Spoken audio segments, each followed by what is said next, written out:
Selamat malam, selamat pagi, selamat siang, atau selamat apapun dimanapun kalian berada. Selamat semuanya guys. Kembali lagi bersama kami Perspektif Football Indonesia. Ini sebenarnya kita berempat ya, tapi Ya, ada kendala teknis. Ada kendala teknis. Jadi cuma bertiga. Betul. Bertiga lagi. Selalu ada aja yang tapi nggak pernah lengkap ya. Dan apa nggak pernah lengkap. Dari awal ya Jawir doang sih yang nggak inian. Kita review sedikit aja kali ya, review singkat pertandingan semalam. Ada tim yang kalah di menit akhir. Tim Lau tuh dong. Ya itulah Lau dong. Manchester Biru, Man Blue kalah sama Real Madrid di menit akhir. Gimana nih tanggapan lu pertandingan tersebut nih? Padahal udah pakai tifo gede-gede, stop crying crying your heart. Dengan lagu Oasis aja ya. Astagfirullah. Dengan Vini ngeceng-cengin Ederson. Dia begini-gini juga nih. Iya. Nunjukin ininya ya, banyak trofinya kan. Kalau gue sih ngeliatnya sih Madrid harus diakuin sih dong, mainnya bagus sih dong. Karena ini pasti ini sama si baju Barcelona bakal dibantah. Baju Barcelona. Gue soalnya ngeliatnya pertama City tuh gampang banget ke-press. Madrid emang gak nge-press setinggi itu ya. Misalkan dari gol dia emang gak nge-press biasanya. Tapi ketika udah ngelatin garis setengah lapangan baru tuh press aja keluar kan. Di titik di lini tengah tuh yang kita dikomando oleh John Stones ya. Itu bola tuh banyak hilang sih dong. Dia panik banget, kelihatan banget mainnya panik banget itu. Sebenarnya John Stones ini di posisi gitu tuh disering. Tapi tuh kayak 3 tahun yang lalu kan John Stones juga main peran kayak gitu kan. Tapi kan dia sempet cedera panjang, gua nggak tahu tuh kemampuan tuh kenapa dia jadi menurun nih. Banyak miss oper yang kayak gitu tuh jadinya bisa kerebut sama yang pemain-pemain Madrid yang notabene pemain depannya tuh kencang semua ya. Jadi kalau ada miss oper terus miss passing yang nggak perlu, jadi langsung kerebut. Biasanya itu langsung dimanfaatin sama Madrid. Soalnya si Madrid itu juga udah dia kan naruh Bellingham, Mbappe sama Vini di depan kan. Nah permasalahan di City tuh banyak banget salah passing dan salah passing itu di wilayah di sendiri. Nah, ya lo kan lawan Madrid sebenarnya harus minim salah aja ya. Sebenarnya tuh gue nggak tahu kenapa Pep Guardiola nggak ngelakuin taktik yang sama kayak Barcelona ngalahin Madrid yang berkali-kali taktiknya sama setinggi mungkin aja dan situ tuh narik garis tinggi tuh nanggung. Iya. Gak berani se-ekstrim Barcelona yang setengah aja. Dan City masih belum berani direct ya, dia masih mau mengandalkan crossing aja tuh. Kalau yang gue lihat dari pertandingan semalam sih seperti itu, dan seperti biasa Madrid selalu menggempur di babak kedua tuh. Tiba-tiba dia melakukan cutback habis-habisan gitu sih. Pasti kalau nggak ada Bellingham, Mbappe yang ada di tengah. Itu selalu dari lawan Atletico Madrid juga seperti itu. Dimulai dari babak kedua, biasanya seperti itu Madrid langsung gempur-gempuran. Dan kelihatan ya, umur tuh dia nggak bisa bohong. John Stones, Bernardo Silva, Kevin De Bruyne, walaupun main di menit 80-an itu. Ada yang harus dibuang nggak dari pemain City yang dari pemain-pemain starting tadi malam. Nggak ada sih kalau untuk startingnya. Kalau untuk startingnya sebenarnya sih bukan dibuang tapi regenerasi cepat. Misalkan kayak sebenarnya tuh langkahnya City itu bagus tuh, dia ngebeli Kusanov beli Marmos sama Victor Ruiz juga. Tapi mereka tidak beli pemain tengah. Itu sebenarnya gue bingungin itu juga sih. Sebenarnya kan dia kan Nico Gonzalez kan, tapi kan Nico Gonzalez kan cedera. Yang dia itu kan CDM emang masih ada Rodri gitu loh. Karena gitu loh. Karena kalau misalkan kita latin cara mainnya Pep Guardiola kan dia kan emang gue bisa paham sih kenapa dia cuma beli Nico Gonzalez itu, karena dia kan menggunain backnya kan ke tengah kan, inverted kan. Dan itu kita bisa telah Matheus Nunes ada di situ kan sebenarnya kan. Dan ya Pep berpikir dengan kehilangan Rodri dengan adanya Nico Gonzalez itu sehingga bisa menambah dikit lah, karena kan ada opsi banyak tuh.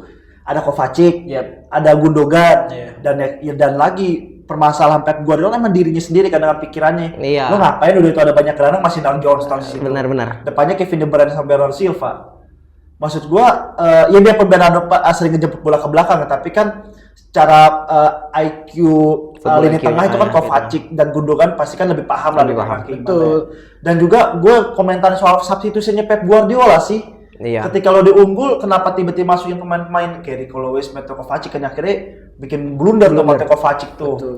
Tapi kalau gue lihat ya, De Bruyne itu udah benar-benar menurun ya, benar-benar drastis.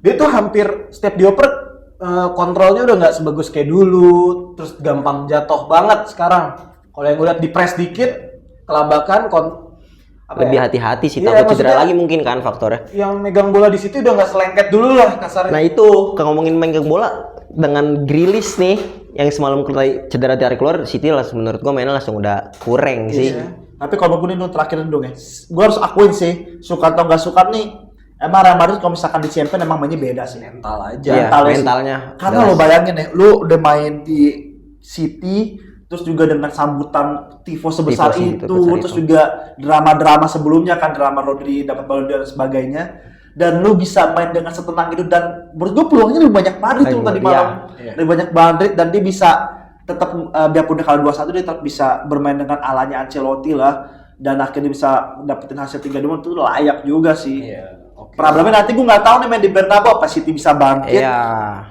Gue nggak tahu kalau di Bernabeu yang harus City lakuin pertama pasti dia gimana caranya Pep Guardiola buat nggak overthinking, tetap mainin pemain sesuai dengan role masing-masing lah. Tapi menurut lo Marmus kalau Marmus starting masalah apa enggak? Menurut gue sih nggak masalah Iya, sih. sebenarnya tuh Marmus itu digunain sampai kan kayak pengen Alvarez kayak zaman dulu kan. Iya. pengen kayak Kenapa apa? nggak dari awal aja? Nah, dia pengen golin Grealish itu kan sebenarnya kan pengen dia kan pengen nyisir ke sisi wingbacknya kan. Wingback. Tapi ternyata Valverde bagus juga Bagus main di juga. situ kampret Iya. ya. Itu sih, itu Ancelotti beruntung juga Benar-benar. sih bisa Ancelotti punya beruntung. pemain yang Harusnya serangnya itu dari Mendy. nah si Savinho-nya nggak terlalu berkutik karena banyak geraknya itu kan dari Jack Grealish. Dari Grealish. Kan. Dan ketika Lebih ditukar, terampil ya tuh. udah. Dan menurut gue tuh boleh tuh Marcus tuh menurut gue di leg kedua perlu main Iya, tuh. kenapa nggak Dari coba awal main-main gol. Marmus aja atau ya udah. Kalau enggak mainin siapa? Jangan ya? Haaland. Mainin Robinho juga nggak apa-apa Ya, sih.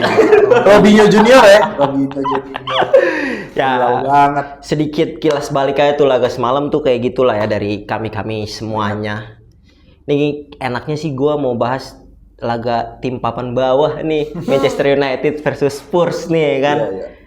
Nih kira-kira aja nih taktik antara Amorim ini nih, maksudnya nih sama Ange pantas gak sih disebut liga tim perebutan papan bawah? Ya, Dia nggak merebutin apa dia? Ih, makanya Dia bingung. mau merebutin yang menang bakalan ke peringkat aja sih. Spurs Iya. peringkat 14 kalau menang naik ke peringkat 13. 13, MU 13 ke 12 atau 13 ke berapa Dan gitu. ternyata jarak sama ini gue sambil lihat Iya, klasemen jarak sama Brighton kan Brighton peringkat 10 ya.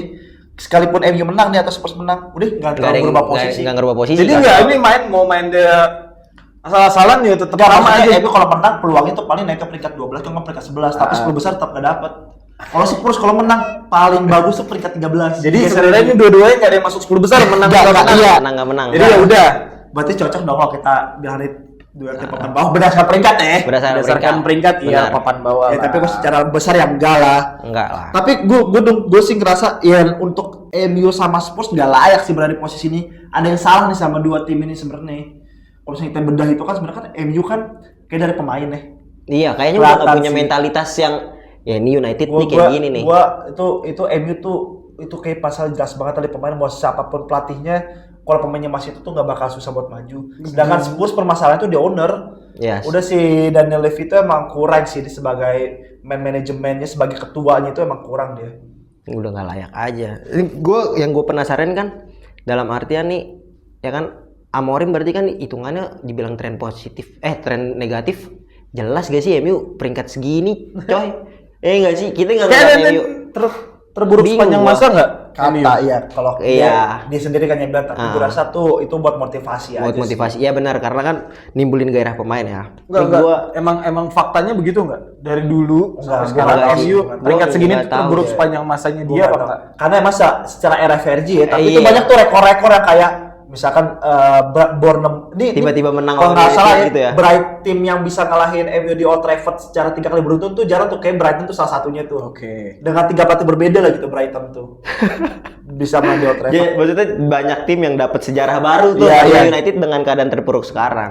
Terus juga gue kalau tadi ngomongin taktik dong ya. Ini menurutku menarik sih karena Ange sama si Amorim ini kan punya dua pemahaman yang sebenarnya sama tapi dengan aplikasi yang berbeda kan. Kalau misalkan Postecoglou ini lu ibarat kata ngebut aja udah. Iya. Dia nggak peduli pemain lu. Iya. Mau saya pun udah nyerang Pedro Porro, Udogie sampai Gila, ujung, iya, gila, Busquets sampai lari, ujung, benar. gitu tau gak lo? Pokoknya Suruh lari aja pokoknya. Iya. Mau lu lagi kalah 3-0, mau lagi 4-0, maju lu semua. Nggak Betul, ada ya. kata bertanya. Pecut. Sedangkan Amorim itu kan juga sama kan main ke depan tapi dia agak sedikit lebih disiplin gitu, patternnya jelas, maksudnya main 3 backnya ngandelin wing backnya. Nah permasalahannya adalah gue ada kemarin nih si Amorim ini kan masih nyoba buat di 3 depannya kan. Kemarin yang terbaru itu kan dia kan main fast nine kan, si Ziggy sama Højlund nggak main, ditaruh di situ ada Eriksen, Bruno Fernandes, aduh lupa satu lagi siapa gitu kan, dia jadiin fast line-nya kan. Nah itu masih dicoba-coba sama Amorim, tapi kok menurut gua Spurs ini sedikit agak punya lebih peluang. Kenapa gue bisa bilang itu? Karena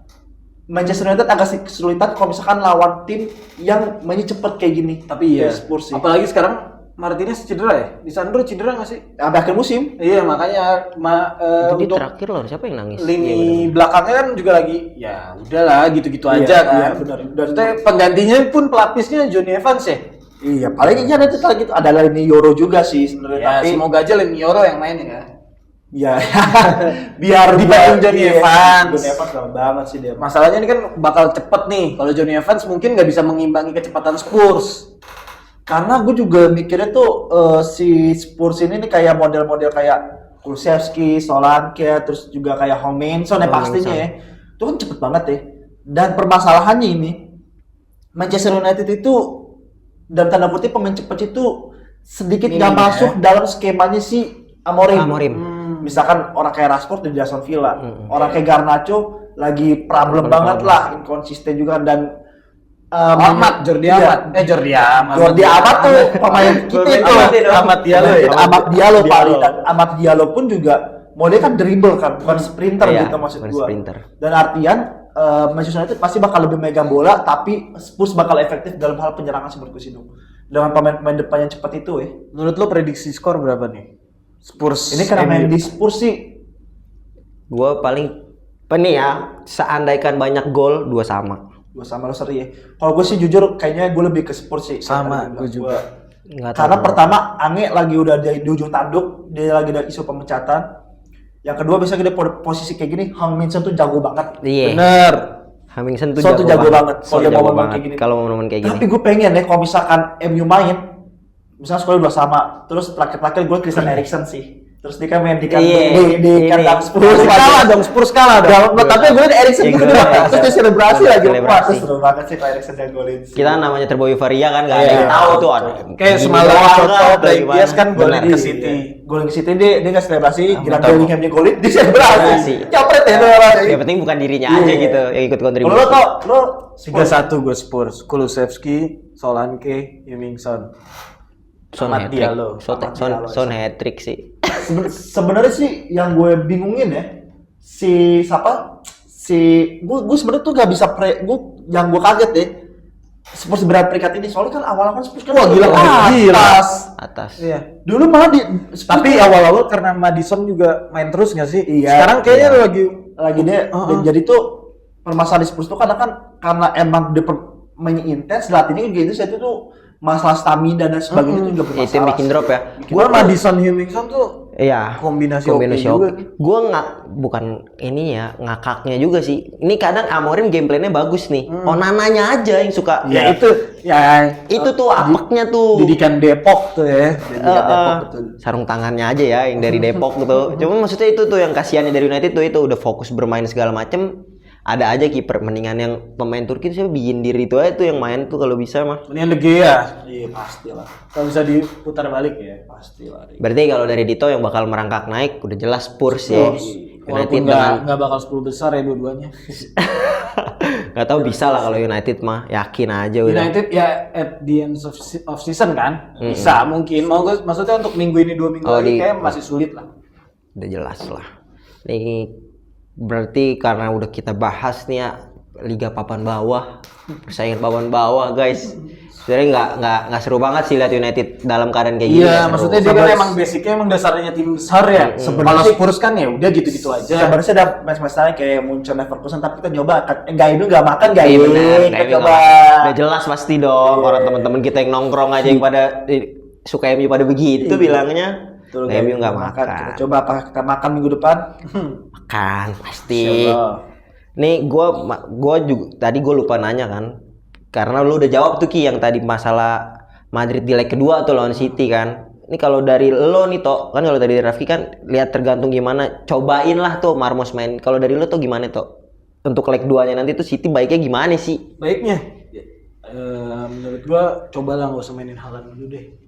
Coba strategi yang lain, mau balik ke false nine, mau balik ke Julian Alvarez yang kayak dulu jadi striker, jadi nggak bergantung sama target man, jadi mainnya nggak crossing.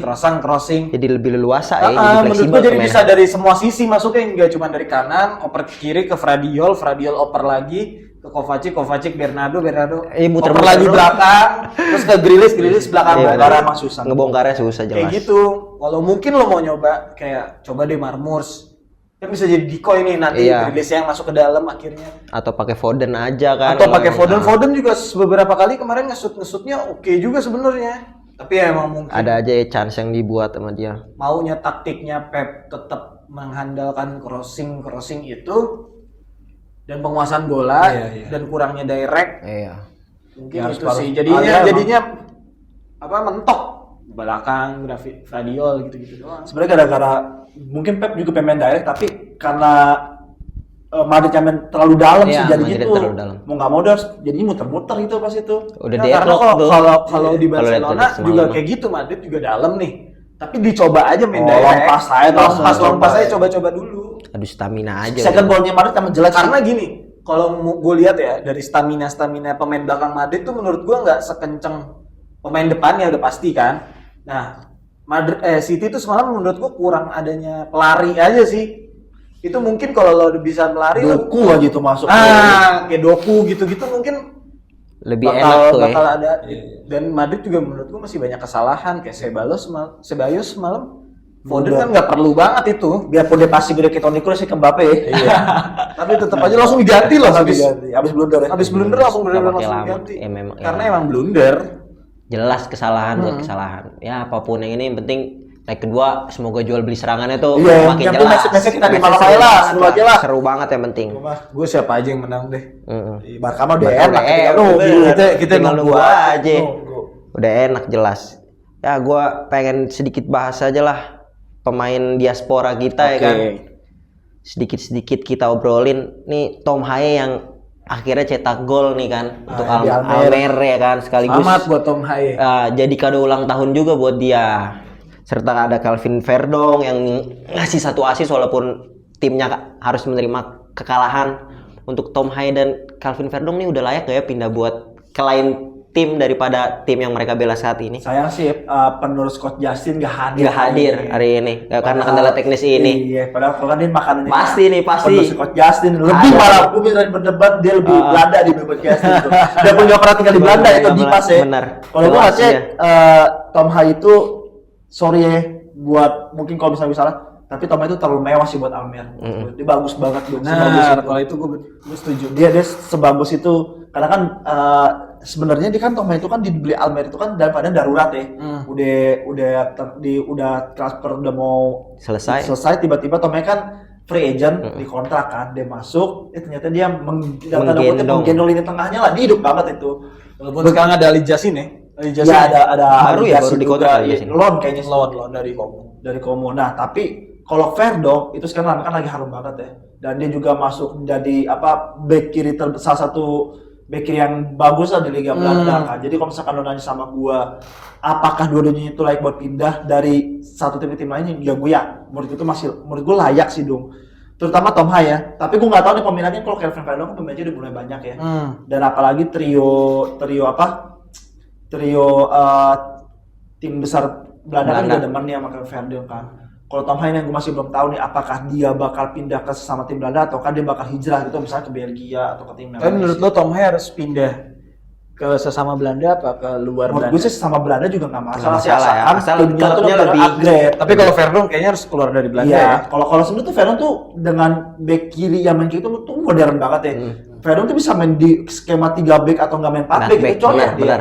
Buat penyerang. Nah, menurut gua Verdong tuh kalau misalnya ke Spanyol tuh oke tuh ya secara mental lebih teknis ya. Menurut gua tuh mainnya bagus banget. Dan sorry, Verdong menurut gua kalau misalkan di Inggris dia agak sedikit kesulitan karena Inggris tuh lebih fisikal. Iya.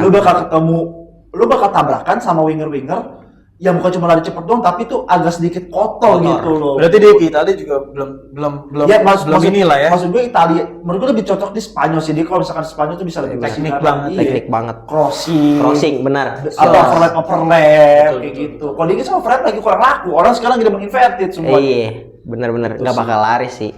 Terus gua ngelihatnya ada Sandy Walsh nih, ya Iya, kan, Jepang yang resmi ke Liga Jepang nih. Terus Cyrus Margono yang mencatatkan rekor di Liga Kosovo dengan 11 saves-nya, Mantap, Cyrus. ya kan? Gugur tapi di per hari ini tadi tuh di apa kayak FA Iya, Cup-nya kayak Kosovo. FA-nya Kosovo.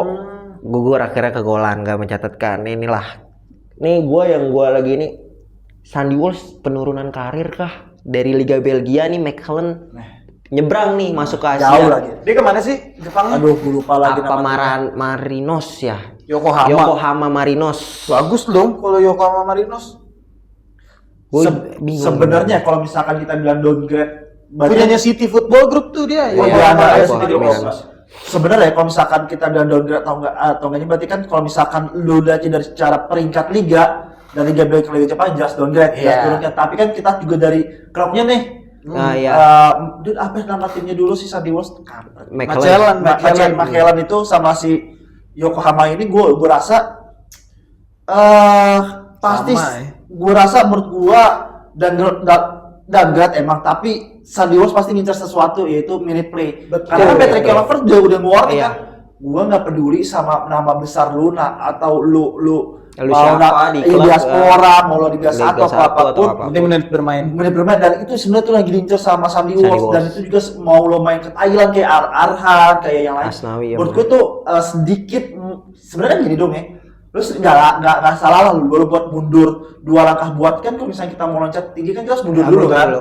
Menurut Bener gue tuh banget. langkah yang bagus sih buat Sandy Walsh. Jadi apakah ini downgrade, tapi ini langkah yang baik buat Sandy Walsh buat kedepannya sih. Oh, untuk pribadinya dia ini langkah yang tepat ya. Emang kalau secara karir pet tuh mundur dong. Iya. Kita ya tadi gue bilang kita nggak bisa munafik secara liga, secara nama tim ya emang yang Belgia itu lebih bagus. Tapi ini baik buat Sandy Walsh sih.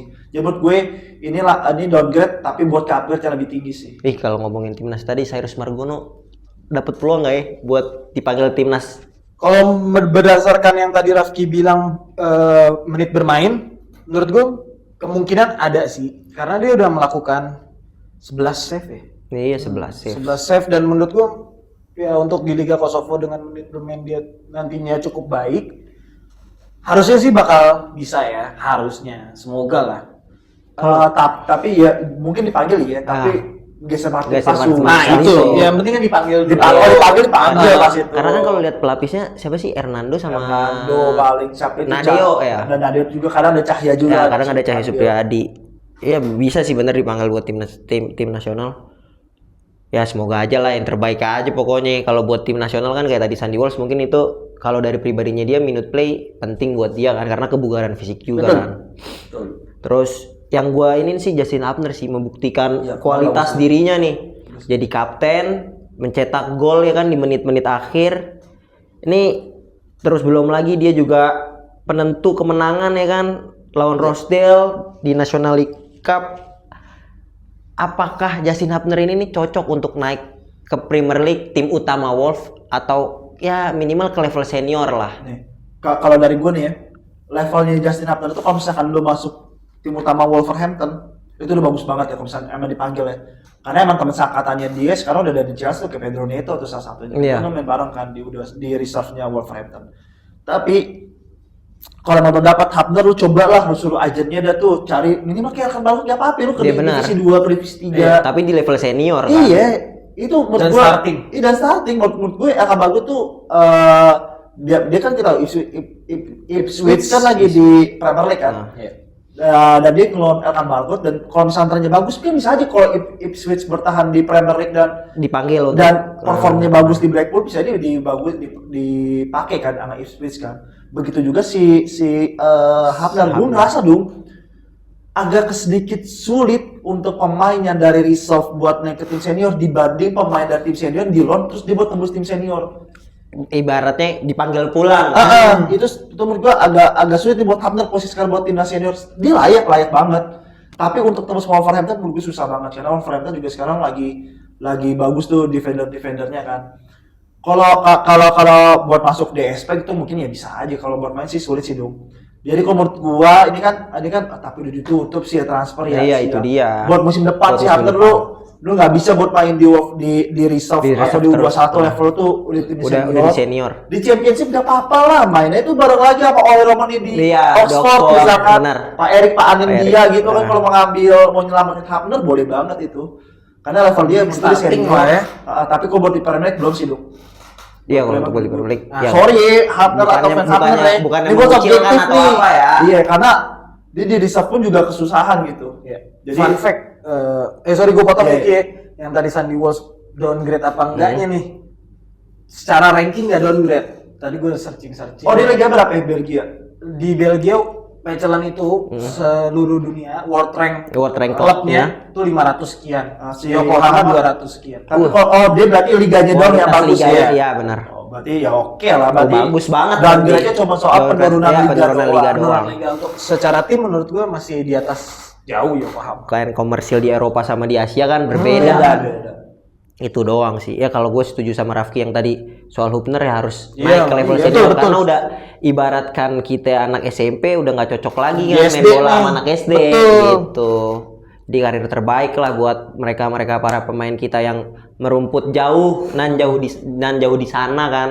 Kita doakan selalu. Amin. Jadi perbincangan kita cuma segitu doang guys. Berarti waktu masalah durasi itu Iya. waktu Ini udah Produser terakhir gue mau nanya nih. Terakhir aja ya, boleh ya. Berarti kalau masalah menit bermain yang dipentingkan sama Patrick Kluivert ini, Arhan terancam loh. malah Arhan ada chance buat main toh. karena di Bangkok sekarang Bangkok lagi dia sering-seringnya main- oh kepake. iya. Iya. Oh, pas di Korea ya. Di Korea dia jarang, makanya keputusan dia pindah ke Bangkok itu tuh itu ibaratnya kan dalam kutip downgrade dong. Downgrade. Dari secara- tapi kan tuh langkah bagus buat Arhan, buat menit menurut gue tuh oke sih. Tapi jelas sih, gue makanya pas di Raffi bilang, oh iya Sandy Walsh sih bener sih Arhan sekarang di Bangkok termasuk nolongin juga sih. Iya, dia ada skema yang lemparan juga. Lemparnya dia kan Bangkok jadi itu. training, ya bener sih. Ya pokoknya saksikan terus kita guys. Kita nggak cuma ada di YouTube doang soalnya, kita ada di Instagram, ada Twitter. di TikTok, ada di Twitter, Facebook belum ada. Jadi kalau di Facebook ada, kalian nemuin Bukan report kita, aja, bukan report. Kalau misalnya laporan ke kita tuh, Wah, itu pasti palsu penipuan udah itu begitu. Makasih banget, jaga Thank you. jaga selalu kesehatan kalian ya guys. See Thank you guys. See you.